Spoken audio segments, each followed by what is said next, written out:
સરહદી એવા ધાનેરામાં આવ્યા ખુશીના સમાચાર, કારણ કે આજે શ્રી ગોદા મહારાજની પ્રસિદ્ધ એવી ઉપસરપંચના ચાની શાખા ખોલવામાં આવી છે। 11 શાખા પૈકી શાખા નંબર 1064મી શાખા આજે ધાનેરા એમએલએ બાવજી દેસાઈ અને દિયોદર પૂર્વ એમએલએ અનિલ માળીના હસ્તે પૂરા વિધિ વિધાન સાથે ઓપનિંગ કરાયું છે, જેમાં ધાનેરાના અનેક સન્માનીય સામાજિક રાજકીય આગેવાનો સાથે ચાના રસિયાઓ પણ હાજર રહ્યા હતા।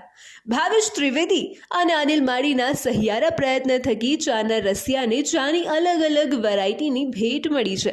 એમાંય જ્યારે ગોળની ચાની વાત આવે ત્યારે સ્વાદ પણ અલગ અને આ સ્વાદના રસિયા પણ અલગ અલગ। અહીંયા તો lemon tea, green tea, black tea અને કોફીનો ખજાનો તો ખરો જ, સાથોસાથ ભાવનગરી ગાંઠિયા, પાપડી, ટોસ્ટ, નાન ખટાઈનો સ્વાદ તો અલગ જ હોય।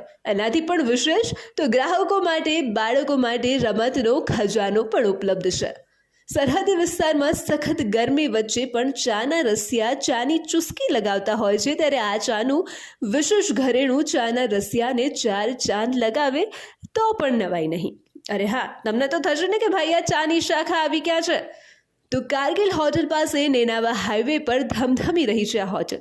ઉપસરપંચ ચાની મોટી સ્ટોલ, એકવાર ગોળની સ્વાદ ચાખ્યા બાદ તમે પણ રસિક બની જશો, એ જ ગેરંટી। એટલે કે ઉપસરપંચની સ્પેશિયલ ચા સ્ટોલ, તમે પણ આવો અને મજા માણો અમારી સ્પેશિયલ ચાની।